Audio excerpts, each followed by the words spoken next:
രണ്ടെല്ലും ഒരു പിടി ചാരവും. കഥ എഴുതിയത് ഷബിത. വരാന്തയിൽ കുത്തിയിരുന്നുറങ്ങിയിരുന്ന എന്നെ നഴ്സ് തട്ടി വിളിച്ച് അകത്തേക്ക് കയറ്റി കാണിക്കുമ്പോൾ അറ്റൻഡർമാർ ആളുടെ ദേഹത്തെ വയറുവള്ളികളൊക്കെ പൊട്ടിച്ചെടുക്കുകയായിരുന്നു. ഞാൻ പൊട്ടിക്കരയുമെന്ന് കരുതി ഒരു നോക്ക് കാണിച്ചയുടൻ തന്നെ അറ്റൻഡർമാർ എന്നോട് പുറത്തേക്ക് എന്ന മട്ടിൽ ആംഗ്യം കാണിച്ചു. വേണ്ടപ്പെട്ടവരെയൊക്കെ അറിയിച്ചോ എന്നും പറഞ്ഞവർ ആളിനു ചുറ്റും പച്ച സ്ക്രീൻ വലിച്ചിട്ടു. ഇവിടെയും ഞാൻ കുടുംബത്തിൽ എന്ന പോലെ എവിടെയും തൊടാതെ നിൽപ്പു തന്നെ. മിനിമോളെ, ആള് പോയിട്ടോ? സമയം എത്രയായി ചെയ്? ശ്വാസകോശമായി അവശേഷിക്കുന്ന 1/4% അറയിലേക്ക് ജീവശ്വാസം എത്തിക്കാനുള്ള മിനിമോളുടെ തത്രപ്പാട് കാലിയായ ജ്യൂസ് ഗ്ലാസ്സിൽ നിന്നും ബാക്കി കൂടി വലിച്ചെടുക്കാൻ പാടുപെടുന്ന സ്ട്രോയുടെ ശബ്ദം പോലെയുണ്ട്. കൊടൈക്കനാലിലെ എല്ല് തുളയ്ക്കുന്ന തണുപ്പിൽ ഐസ് പോലായ ഫോൺ ചെവിയിൽ വച്ച് അവൾ പിന്നെയും ചോദിക്കുന്നു, സമയം എത്രയായി ചെയ്? ഇപ്പോൾ 4:30 3:45 പോയതെന്ന് സിസ്റ്റർ പറഞ്ഞു. ഞാനൊന്ന് കണ്ണുമാളിപ്പോയിരുന്നു. എത്ര ദിവസത്തെ കുത്തിയിരിപ്പാണെന്ന് നിനക്ക് വല്ല നിശ്ചയമുണ്ടോ മിനിമോളെ? നീ എന്താ തീരുമാനിക്കുന്നത്? വരുന്നുണ്ടോ? മിനിമോള് മിണ്ടില്ലെന്നറിയാവുന്ന ഞാൻ പക്ഷെ പറഞ്ഞു, അച്ഛനൊരച്ഛനായിരുന്നേൽ ടെലിഫോൺ കേബിള് കുഴിക്കാൻ വന്ന തമിഴന് നിന്നെ പിടിച്ച് കൊടുക്കേണ്ട കാര്യമില്ലായിരുന്നല്ലോ. ആ തണുപ്പിൽ കിടന്ന് ശ്വാസം കിട്ടാതെ ജീവിക്കേണ്ട ഗതികേടുണ്ടാവുമായിരുന്നില്ലല്ലോ. ഒക്കെ പോട്ടെ, ആശിച്ച കാലത്ത് ഒരു പാവാട മാറ്റിയെടുക്കാൻ എൻ്റെ മിനിമോൾക്ക് എന്തെങ്കിലും പറ്റിയിട്ടുണ്ടോ? ഇച്ചേ ആവും പോലെ എല്ലാരെയും കൂട്ടിപ്പിടിച്ചിട്ടുണ്ടേ ഇന്നേ വരെ. എന്നാലും അച്ഛൻ തന്നെയാന്നേ. മിനിമോള് വരണുണ്ട്. ഞാൻ കയ്യിൽ കിടക്കുന്ന കാപ്പവൻ മോതിരം വിറ്റേച്ച് ഒരു ഫ്രീസർ വാടകയ്ക്ക് വരുത്തി അച്ഛനെ അതിലിരുത്തിയേക്കാം. ഇനിയിപ്പോൾ വല്യേച്ചിയും കുഞ്ഞോനും അമ്മയും കൂടി എന്താ തീരുമാനം എന്നറിയാൻ പാടില്ലല്ലോ. മിനിമോളുടെ സ്ട്രോവലി ഉച്ചത്തിലാവുന്നതും അവളുടെ തമിഴൻ ഭർത്താവ് എന്തോ പുലഭ്യം പറയുന്നതും കേട്ടെങ്കിലും ഞാൻ മിനിമോളുടെ മറുപടിക്കായി കാത്തുനിന്നു. ഒടുക്കം, ഇച്ചേയി അച്ഛൻ്റെ ശവവും തിന്നു എന്ന് പറയരുതല്ലോ. ഇച്ചേയി, ഞാൻ വരുന്നില്ല. ഇച്ചേയി എന്താ അച്ഛാ ചെയ്യ? അവിടെ കുറെ ചെലവായോ? ഇവിടെ കെട്ടിടം മാത്രമേ സർക്കാരിൻ്റേതുള്ളൂ മിനിമോളെ. മൂപ്പര് ഇന്നേക്ക് 8 ദിവസമായി നിന്റെ കൊടൈക്കനാലിലും വലിയ തണുപ്പിൽ AC-യിലായിരുന്നു. ദിവസം 150 അതിൻ്റെ വാടക. ഇവിടുത്തെ വലിയ ICU വന്നു പോലും. പിന്നെ മൂക്കിലും മൂത്രത്തിലും കയ്യിലും കാലിലും നെഞ്ചത്തും എല്ലായിടത്തും വയറുവള്ളികൾ വലിച്ചതല്ലേ. മണിക്കൂർ ഇടവിട്ടാണ് ഓരോന്നും മാറ്റുന്നത്. മൂത്രത്തിലേത് പഴുപ്പ് വന്ന് അടുത്തതിടുമ്പോഴേക്കും കയ്യിലെ ഞരമ്പ് തടിച്ച് ഗ്ലൂക്കോസ് ബ്ലോക്കാവും. വേറെ സൂചിയും വയറും വാങ്ങിക്കൊടുത്ത് മാറ്റിയിടുമ്പോഴേക്കും മൂക്കിലേത് മൂപ്പരാള് പറിച്ചെറിഞ്ഞിട്ടുണ്ടാവും.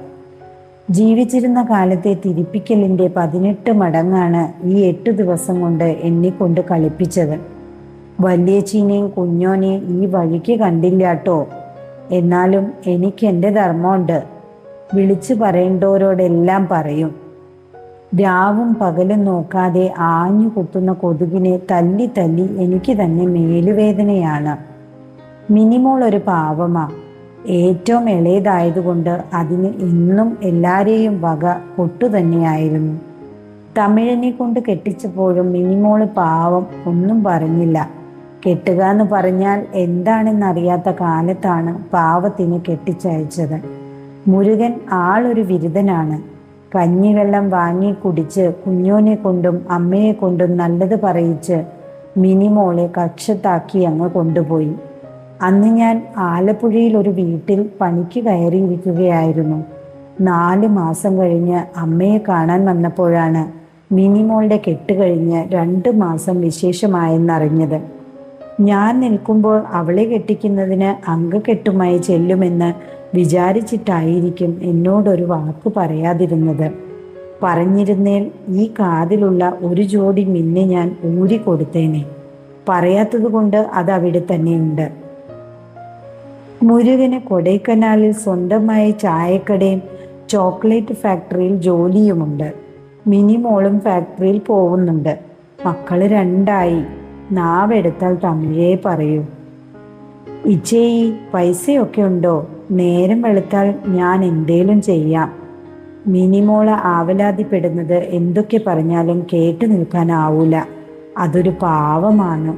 വേണ്ട മോളെ, ഇച്ചേയ്ക്ക് ഇന്നാട്ടില് ആരോട് കൈനീട്ടിയാലും പൈസ കിട്ടും. ഇച്ചേയി കറക്റ്റായിട്ട് തിരിച്ചു കൊടുക്കുന്നതാ. അച്ഛൻ്റെ കാര്യത്തിൽ മിനിമോൾക്ക് മനസ്സുണ്ടേൽ പ്രാർത്ഥിക്കും. മക്കളോട് നല്ലോണം പഠിക്കാൻ പറ. 16 ദിവസത്തേക്ക് അമ്പലത്തിൽ പോകണ്ട. ഇറച്ചിയും മീനും കൂട്ടണ്ട. അന്നം ഒരു നേരം മതി. വല്യേച്ചിനോടും കുഞ്ഞാനോടും ചോദിച്ചിട്ട് ചടങ്ങിൻ്റെ കാര്യം ഞാൻ അറിയിക്കാം. മിനിമോള് ഇപ്പോൾ തന്നെ അമ്മേനെയും കുഞ്ഞോനെയും ഒക്കെ വിളിക്കാൻ പോണ്ട. മാസം ഡിസംബറാണ്. മകരമഞ്ഞ് വലിവ് കൂടും. കമ്പിളി 2 പുതച്ച് കിടന്നോ. തുളസിയിട്ട് ആവി പിടിക്ക് നന്നായിട്ട്. അവിടെ പനിക്കൂർക്ക കിട്ടുമോ? ഉണ്ടേൽ അതാണ് ബെസ്റ്റ്. മിനിമോള് മിണ്ടാത്തപ്പോൾ എനിക്ക് വല്ലായ്മ തോന്നി. AC-യിൽ തണുപ്പ് കയറി കിടക്കുന്ന ആ മൂപ്പര് ഒരു ദിവസം കുടിച്ചു പാത്തിയ പൈസ ഉണ്ടായിരുന്നേൽ എൻ്റെ മിനിമോളെ നിന്നെ പ്രീ ഡിഗ്രിക്ക് പറഞ്ഞയക്കായിരുന്നു. അന്ന് പ്രീ ഡിഗ്രി കഴിഞ്ഞാൽ മതി അംഗൻവാടി ടീച്ചറാവാൻ. ഇന്നൊക്കെ ആയിരുന്നേൽ ഈ ഇച്ചയുണ്ടല്ലോ എൻ്റെ മിനിമോള് പറയുന്ന കോഴ്സ് ചെയ്യിച്ച് നല്ലൊരു കറങ്ങുന്ന കസേരയിൽ ഇരുത്തിയേനെ. അമ്മ പറയുന്ന പോലെ ഇതൊന്നും വിധിയോഗവും ഒന്നുമല്ല. മൂപ്പര് വരുത്തി വെച്ചതാ. ഇച്ചേയി, എനിക്ക് സഞ്ചാനവും 16 ഒന്നുമില്ല.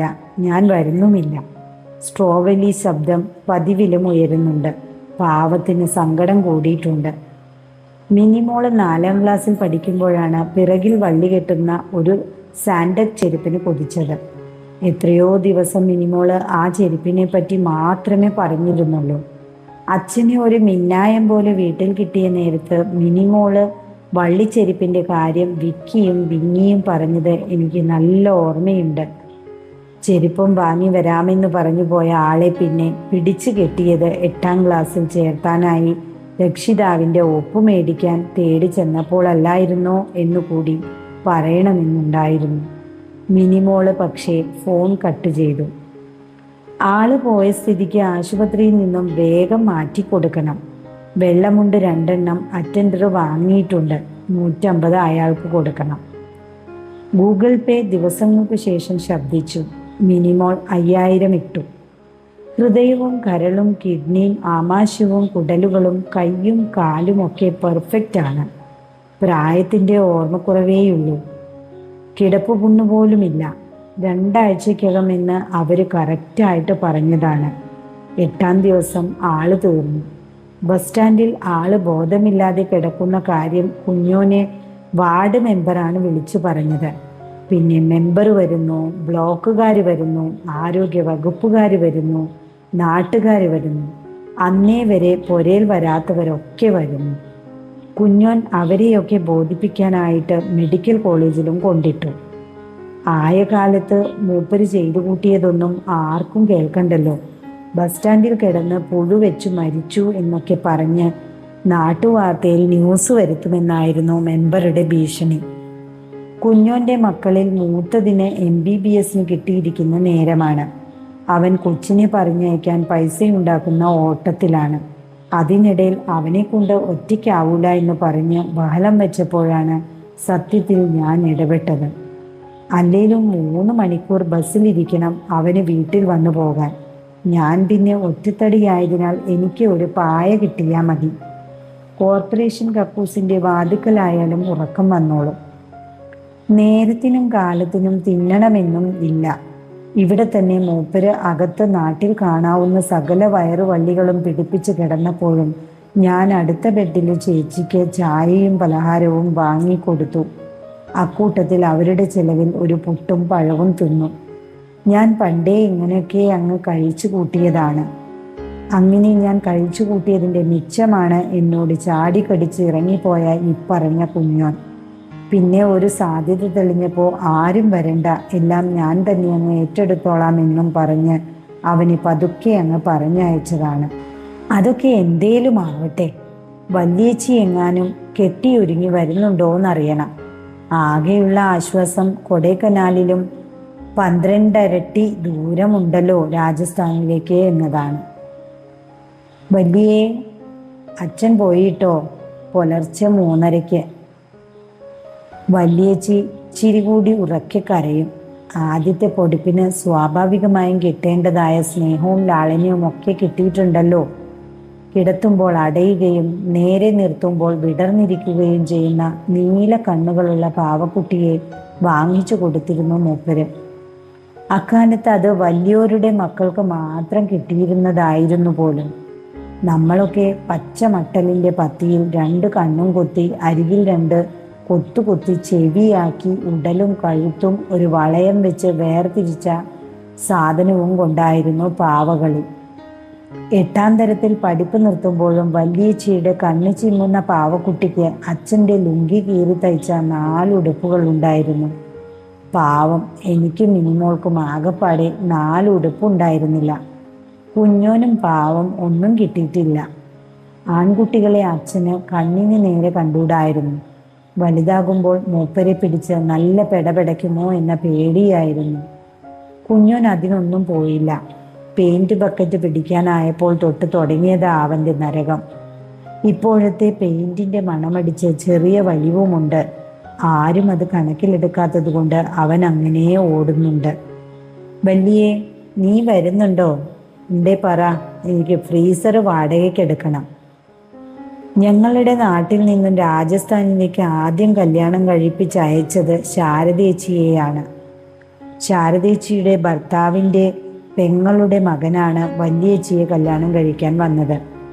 കല്യാണം കഴിഞ്ഞ് 2 കൊല്ലത്തിന് ശേഷം ഓഹരി വാങ്ങാൻ നാട്ടിൽ വന്നപ്പോൾ ശാരദേച്ചി അമ്മയോട് പറഞ്ഞ് സെറ്റാക്കി. പിറ്റേയാഴ്ച ചെക്കനും ശാരദേച്ചിയും അവരുടെ ഭർത്താവും വന്ന് മംഗലം കഴിച്ചു കൊണ്ടുപോയി.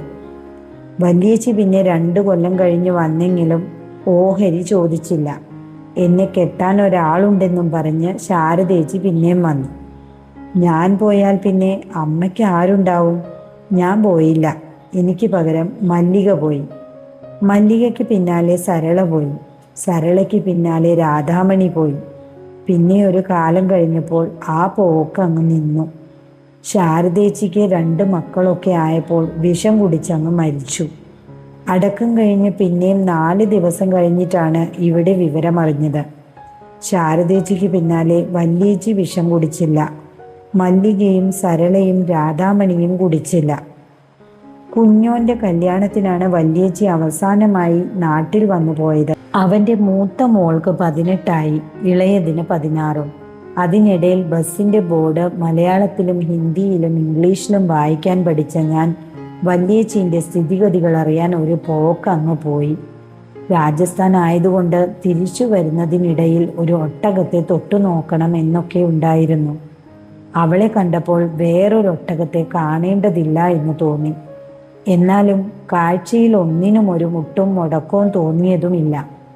മക്കൾ 4 എണ്ണം ഉണ്ട്. ഒക്കെയും ആണാണ്. വല്യേച്ചിക്ക് പണ്ടേ മുഖത്ത് ഒറ്റ വികാരമാണ്. എന്നും കാണുന്നവർക്ക് പോലും തിരിച്ചറിയാനാവില്ല അതെന്ത് വികാരമാണെന്ന്. വല്യേ, നീ എന്തേലും ഒന്ന് പറ. ആശുപത്രിയാണെന്ന് പറഞ്ഞിട്ട് കാര്യമില്ല. ഇവിടെ ശവം മാറ്റിക്കൊടുത്താലേ അടുത്തയാളെ ബെഡിൽ കിടത്താൻ പറ്റൂ. അല്ലേലും അച്ഛൻ നേരെയായിരുന്നേൽ നിന്നെ അന്ന് കുമാരേട്ടൻ അങ്ങ് കൈപിടിച്ച് കൊടുക്കൂലായിരുന്നല്ലോ. ആണൊരുത്തൻ കൈപിടിച്ച് ഏൽപ്പിച്ചാൽ മതി എന്നല്ലായിരുന്നോ കുമാരേട്ടൻ്റെ അമ്മ പറഞ്ഞത്? കുമാരേട്ടൻ ഇപ്പോൾ ആരായിന്നറിയോ? JCB 4 എണ്ണമാ എഴുന്നള്ളത്തിന് നിർത്തിയ ആനകളെ പോലെ മുറ്റത്ത് നിർത്തിയിട്ടിരിക്കുന്നത്. JCB പെറ്റിട്ടതുപോലെ ഹിറ്റാച്ചിയുമുണ്ട് 5-6 എണ്ണം. വലിയേ, നീ അനുഭവിക്കേണ്ടതല്ലായിരുന്നോ? എല്ലാം ഈ പൊന്നാര തന്തക്കൊണമാ. കുമാരേട്ടൻ നമ്മളെ അതിരിന് ഒരു കിണർ കുഴിച്ചു. എന്താ വെള്ളം! ഇളനീര് നിറച്ചതുപോലെയാ. കോപ്പയിലേക്ക് അളന്നൊഴിച്ച കുടിവെള്ളത്തിലേക്ക് നോക്കിയാണ് ഞാൻ അവളോട് തന്തക്കൊണം അന്ന് പറഞ്ഞത്. അതിനും വല്യേച്ചി ഒന്നും മിണ്ടിയില്ല. വലിയ തീരുമാനം പറ.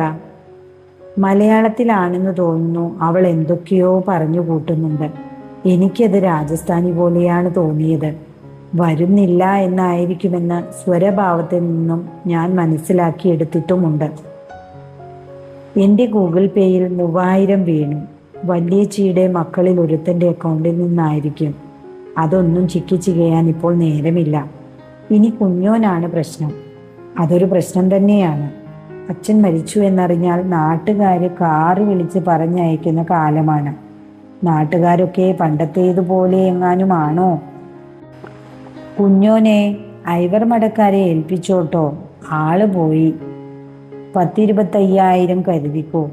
സഞ്ചയനം, പൊലകുളി, ദുഃഖം കാണൽ, ചായ ഇടാൻ ഒരാളെ നിർത്താം. നീ ഒരു ആംബുലൻസ് ഇങ്ങ് വിളിച്ചോ. ഇവിടെ വന്ന് ആളെയും കൊണ്ട് അവിടെ എത്തുമ്പോഴേക്കും മണം വെച്ച് തുടങ്ങും. നമുക്ക് ഫ്രീസർ ഏർപ്പാടാക്കാം. മണിക്കൂറിനാണ് പൈസ. നീ എല്ലാറ്റിനും കൂടി കണക്കാക്കി ഇങ്ങോട്ട് അയക്ക്.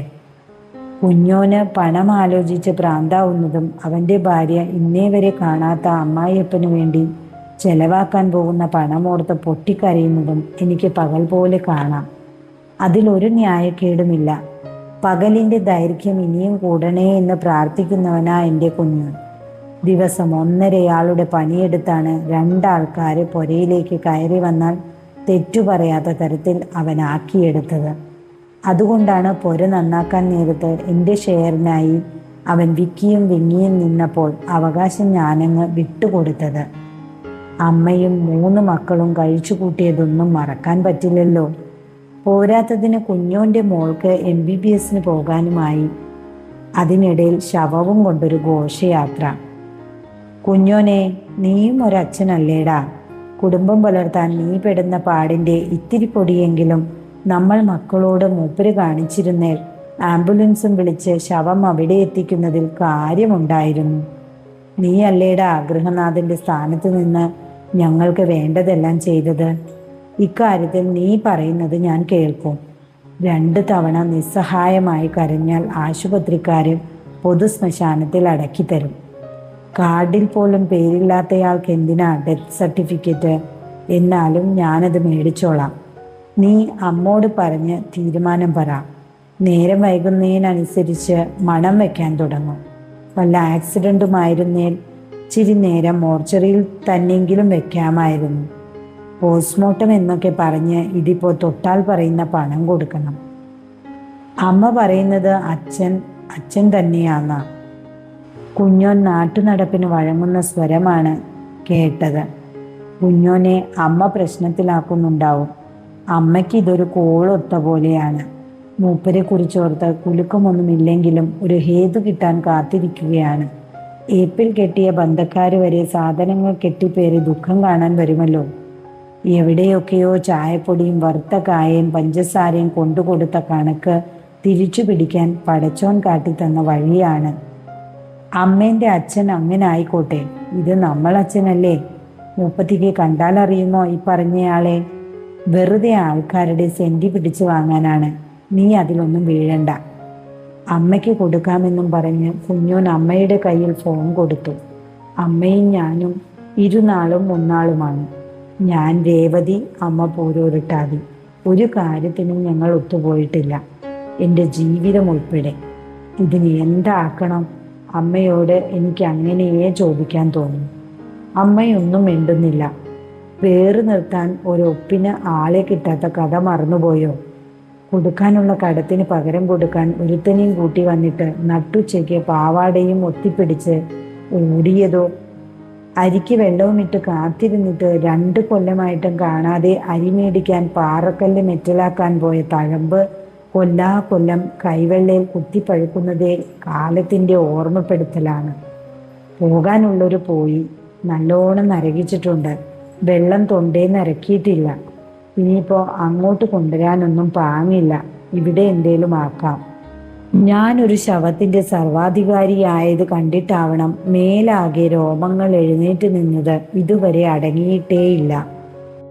ഇന്ദിരാഗാന്ധി മരിച്ചെന്ന് ഇന്ത്യ ബന്ദിൽ കള്ള് കണ്ണിൽ കയറി പുരയ്ക്ക് തീയിട്ട് അടിച്ചോടിച്ചത് ഓർമ്മല്ലേ? ഇന്ദിരയല്ല, രാജീവ് ഗാന്ധി. അമ്മ മിണ്ടി. രാജീവെങ്കിൽ മൂപ്പര്.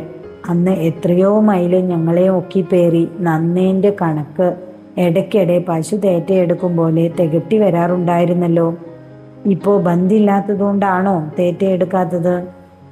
അമ്മ എന്തൊക്കെയോ പറയാൻ നോക്കുന്നുണ്ട്. നാട്ടുനടപ്പ്, നാത്തൂന്മാര്, മരുമക്കള് എന്നൊക്കെ ആവാനേ തരമുള്ളൂ. അതൊന്നും കേട്ടോണ്ടിരിക്കാൻ ബാക്കിയുള്ളവർക്ക് എവിടാ നേരം? കുഞ്ഞോനെ, ചരമം കൊടുക്കാൻ നിന്റെ കയ്യിൽ ഫോട്ടോ ഉണ്ടോ? ആധാർ കാർഡ് ഞാൻ ഫോട്ടോ എടുത്ത് അയച്ചു തരാം. അത് വെച്ച് കൊടുത്തേക്ക്. രേഖയായല്ലോ. ബാക്കിയെല്ലാം ഞാൻ ഇപ്പോൾ തന്നെ നോക്കാം. ഇതിപ്പോൾ അങ്ങനെ ആരോടും പറയണ്ട. ഇനി ആരെങ്കിലും ചോദിച്ചാൽ എൻ്റെ നമ്പർ കൊടുത്തേക്ക്, ഞാൻ നോക്കിക്കൊള്ളാം. ഇനി ശ്മശാനത്തിൽ എത്ര കൊടുക്കണമെന്ന് ആർക്കറിയാം? കുഞ്ഞുൻ്റെ 2000 ഗൂഗിൾ പേയിൽ വീണത് വലിയ ശബ്ദത്തോടെയാണ്. ബന്ധുക്കളും വേണ്ടപ്പെട്ടവരും ഒക്കെയുള്ള ലോകം ഭൂലോകത്തൊല്ല തന്നെയാണ്. പുറത്ത് കാത്തു നിൽക്കുന്നവർക്ക് നേരം വൈകുന്നുണ്ടായിരുന്നു. നേരം വെളുക്കും മുമ്പേ അവർക്ക് വേണ്ടി എന്നോണം അച്ഛൻ പോയതിനാലാണ് എനിക്ക് അതിശയം തോന്നിയത്. എനിക്ക് വേണ്ടപ്പെട്ട ഒരാളെ പരിചയപ്പെട്ടത് അച്ഛന് വയറിളക്കുന്ന കുപ്പിമരുന്ന് വാങ്ങാൻ പോയപ്പോഴാണ്.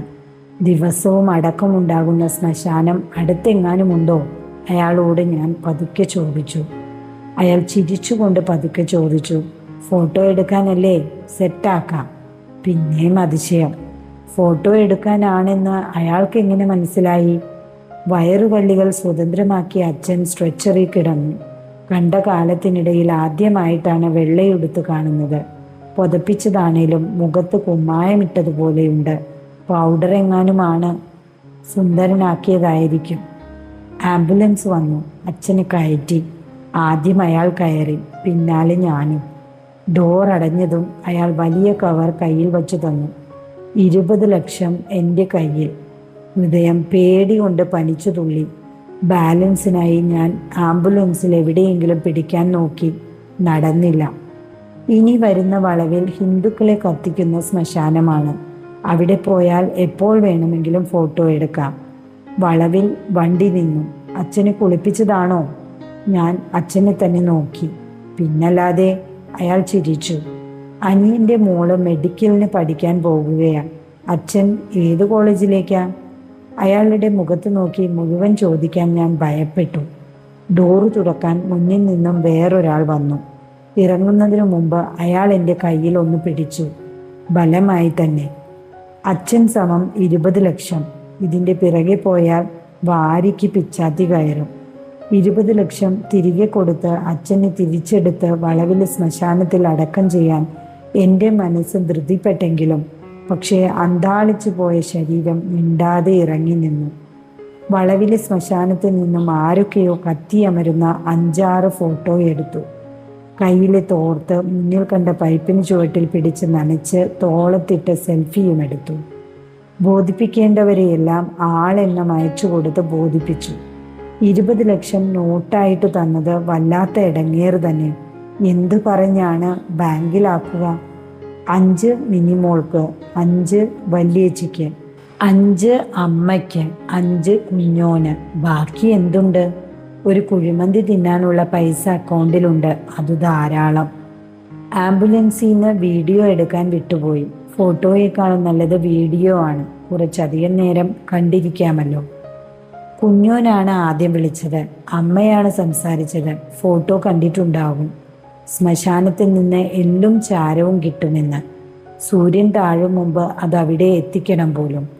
5-ന് സഞ്ചയനം, 11-ന് പുലകുളി, 16-ന് അസ്ഥിയൊഴുക്കൽ, 41-ന് നേർച്ച. എൻ്റെ അലച്ചിൽ ഒരു കാലത്തും തീരില്ല. ഇനി 2 എല്ലും ഒരു പിടി ചാരവും തപ്പി നടക്കണം.